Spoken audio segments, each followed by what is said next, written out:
This episode of Tour the World is brought to you by Evergreen Tours, a world of discovery, and Antler, the champions of lightweight luggage.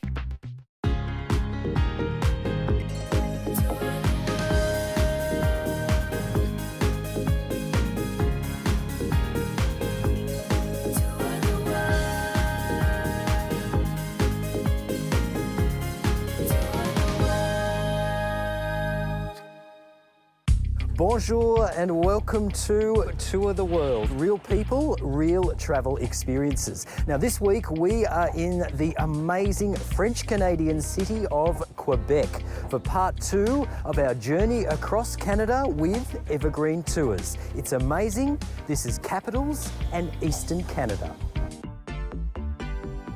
Explore Canada's cultural capitals of Ottawa and Quebec City. Try the nation's unofficial national dish, poutine. First Nations history comes alive at Ottawa's Museum of Civilization. We head down under for some retail therapy in Montreal and sit back, relax and enjoy a delightful dunking under Niagara Falls.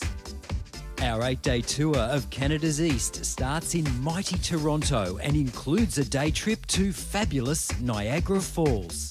We head up the 16-lane Highway 401 towards the nation's capital, Ottawa, onto the province of Quebec and our visit to amazing Quebec City. Then south to our final destination, the Très Magnifique metropolis of Montreal. Welcome to Eastern Canada, a magnificent melting pot of cultures, sights, sounds and tastes.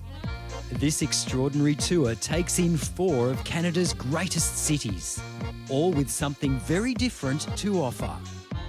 Evergreen offers a deluxe style of touring. All the key sites along the way are included in the itinerary, so all you need to do is sit back, relax and enjoy. Très bon.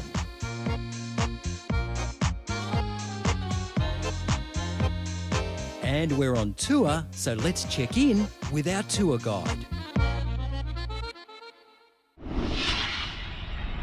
So Ian, this is our second tour with you. Of course we did Rocky's Grandeur. Now we're doing Capitals in Eastern Canada. Tell me how the East differs from the West. Well, in the West, when we traveled along, we saw mountains and rivers and blue lakes and what have you. Here out in the East, it's all about the cities we're going to visit, the history involved in the cities that we visit. So Canada's a bilingual country, French and English. It is, yeah. We didn't experience a lot in the West, but how does it affect life here in the East? It's much more prevalent here in the East, of course. As an employee of the federal government, for example, if you deal directly with the public, you must be able to speak both languages. But if you're hidden in the back where you're not dealing with the public, one language, English or French, is sufficient. So far, so good. And while I apologise now for my very bad French, time to check out a few of the basics. The accommodation on offer is first rate. All hotels are of a deluxe standard, centrally located and with excellent facilities. Porterage is included, which means your bags are taken up to your room on arrival and brought down again at checkout. Pack your swimmers because some hotels have pools. Now I have stayed in some pretty grand gaffs in my time, but I don't think I've stayed anywhere quite like this. It's Le Chateau Frontenac in Quebec City. It's a highlight stay on this tour. It's extraordinary and I'm going to show you around. Le Chateau Frontenac is billed as the most photographed hotel in the world. Now, whether or not that's true, a stay here is a fabulous experience. The chateau is named after the flamboyant French governor, the Count of Frontenac, who ruled New France, now modern-day Canada, from 1672 to 1698. The rooms are elegantly furnished and lovingly restored. This may be a grand old dame of the hotel world, but she lacks none of the modern conveniences we all take for granted. Now, the horse and cart may be de rigueur here in Quebec City, but our standard mode of transport for this tour is a luxury air-conditioned coach. Our driver still manages to navigate some pretty tight city streets in Old Quebec. There are plenty of picturesque country drives, but most of our travel is by freeway. Now, at the end of the tour, I catch up with some of my fellow Aussie explorers to find out why they decided on a group tour. We feel it's a secure way to travel. It's an interesting way to travel. We have plenty of people to talk to at night. And during the day, we don't have to worry about booking hotels, worry about meals most of the time. And of course, we don't get lost. I just think meeting different people and just having everything organised for you, you know, totally spoiled. And that's what it's all about, I suppose. And I get the feeling you're a people person. I love people. I love life.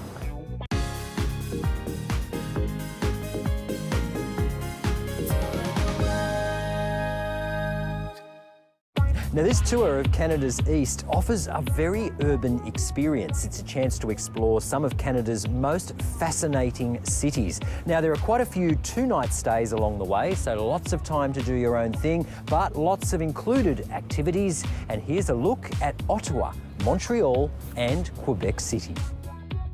The city of Ottawa was founded by Queen Victoria as the nation's capital, as a compromise between Toronto and Montreal. Sound familiar? But today, the purpose-built city is a beacon of culture and art, with some fabulous state-of-the-art galleries and museums. It's a glorious city with fabulous heritage architecture and an eclectic mix of historic and contemporary street sculpture to enjoy. We take a guided city walk and I catch up with our local guide to find out more. Now, what is it that makes Ottawa unique, in your opinion? I think it's size. The fact that we're just, the city of Ottawa has a population of 1 million. It makes it very doable and it's a very compact city, so you can walk around quite easily from place to place to place. I think you should try each of the 14 pubs that are here, and I think you're going to have a splendid time. Fantastic. John's referring to the 14 pubs at the Bywood Market, which sounds like my kind of place. So here at the Bywood Market, I'm going to introduce you to the French Canadian latte. Look at that. Oh. And it's fantastic value, as you can see from the size, and it goes perfectly with a little French patisserie. On to fabulous Quebec, North America's only walled city.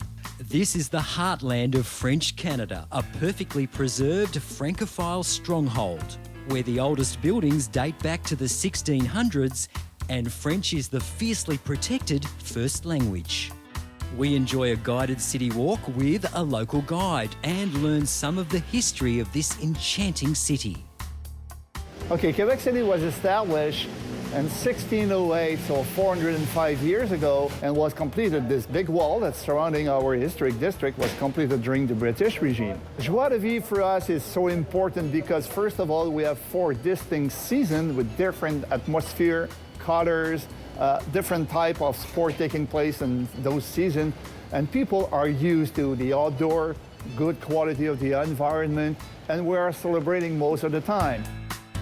On to marvellous Montreal, Canada's second largest city, which is renowned for its vibrant arts and cultural scene. And coming up, we meet some famous faces, including Canada's First Lady of Song. Now, in case you have any doubt about who that might be, she's sold over 200 million albums worldwide. But back to Montreal, and it's irresistible. From the moment we arrive, I love the feel of this vibrant creative city, a distinct blend of the old and the new. Then, of course, there's the art, and it's everywhere. On alley walls, in shop windows, in street stalls, and upmarket galleries. You could browse for hours.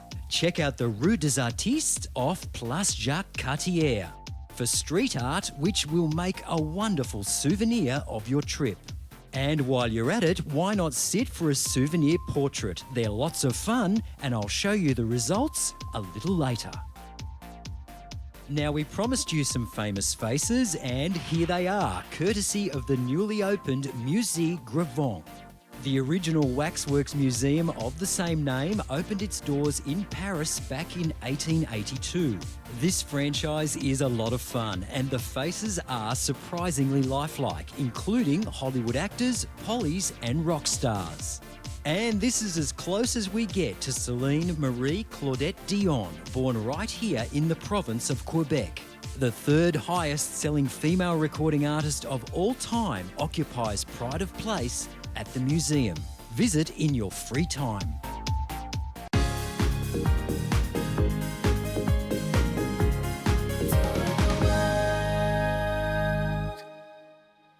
Now, when it comes to the history of Canada, the east of the country is very much where the action is, or was. Colonial history started here, but of course, First Nations history goes back well before that, and we're here to dig a little deeper at the fabulous Museum of Civilization in Ottawa. The Canadian Museum of Civilization on the banks of the Ottawa River is an included activity on this tour. The circular building has no corners. They're believed to harbour bad spirits in Aboriginal culture. We head straight for the First Peoples Gallery to learn more about the first inhabitants that settled here around 4,500 years ago. I found that really, really interesting. Beautiful presentation, very informative.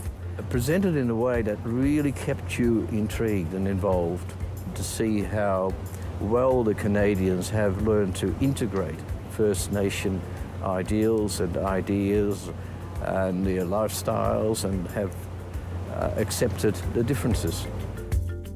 It's a fascinating morning. Now, it wouldn't be a tour without a good castle, but being a youngish country like Australia, castles are a little thin on the ground here in Canada, so we're not going to miss the opportunity to visit Casa Loma, and very impressive it is too. Built between 1911 and 1914 in Toronto by wealthy banker Sir Henry Pellet, the 98-room Casa Loma is a fascinating insight into the life of the period. Complete with turrets, battlements and the odd suit of armour, we spend a morning exploring the treasures of the perfectly preserved historic home.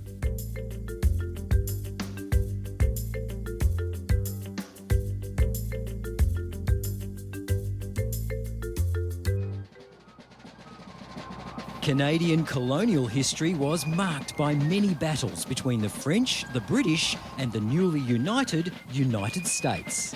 We visit Fort George, just outside the town of Niagara-on-the-Lake, which happens to be hosting a reenactment of the Battle of Fort George between the British and the US.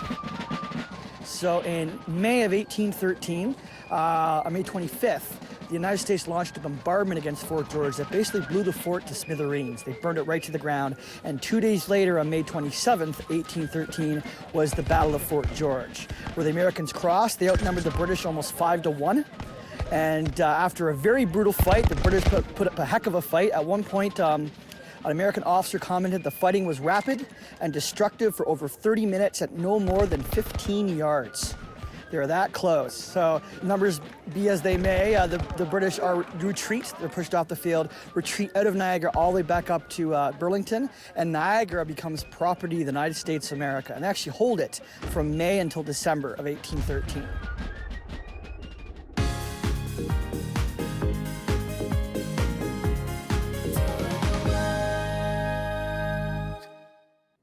Ooh la la, time to talk tucker on this tour. Now, this was recently voted by Canadians as their national dish. We've heard a lot about it. It's poutine, French fries, gravy and cheese curd. I don't think you're going to find one of those little red ticks on this one. But while I polish it off, let's see what else is on the menu. Our tour starts in Toronto and we get the day off to a good start with a good breakfast at the top of the amazing CN Tower. The views across Toronto from the tower are stunning. This is Canada's biggest city, a vibrant metropolis and the economic powerhouse of the country. It's sassy, slick and sophisticated. And our delicious breakfast is served up with the sweeping views on offer. A full breakfast is included every day of the tour, as are several dinners. Our highlight dinner on this trip is a celebration of Native Spirit Feast on Turtle Island in Ottawa.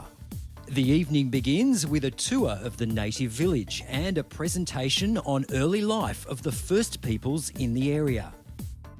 Then we take our seats and enjoy a vibrant performance of powwow. A powwow is a traditional gathering of the native people of North America and usually includes singing and dancing as a way of honouring the ancestors.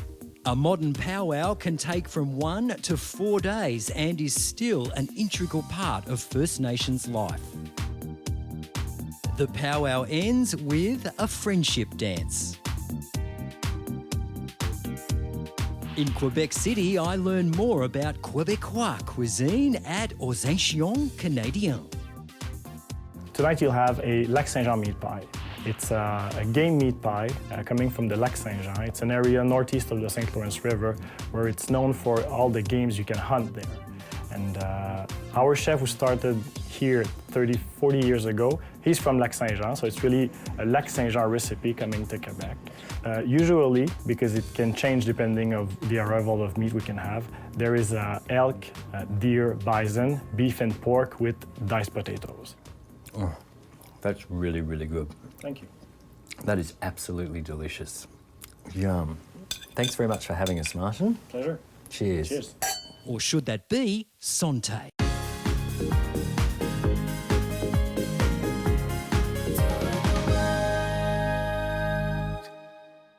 Now, if you mention the land down under to someone from Montreal, they could think you're talking about something completely different. You see, here in winter, it can reach -30. It's cold, it's snowy, it's icy, so everybody heads underground. That's right, there's a whole new world right down there. Touring shopaholics, now hear this. Montreal's underground city offers around 30 kilometres of interconnected shopping malls, linked by tunnels that crisscross beneath the city streets. The tunnels share the same names as the streets above, so you always know exactly where you are. It's a wonderful way for Montrealers to beat the long winter blues. How would you like to win an amazing touring package? Well, here's your chance from Tour the World. This fabulous prize includes a $1,000 voucher towards a tour for 2 people from Evergreen Tours, a world of discovery. A stylish set of 3 Drive Light luggage cases from Antler, the champions of lightweight luggage. A selection of Go travel products to help you get the most from your travel experience. And a men's holiday wardrobe to the value of $500 from Uberman. Contemporary urban looks and uncompromising quality. Just tell us in 25 words or less where you'd like to tour to and why. Visit tourtheworld.com.au.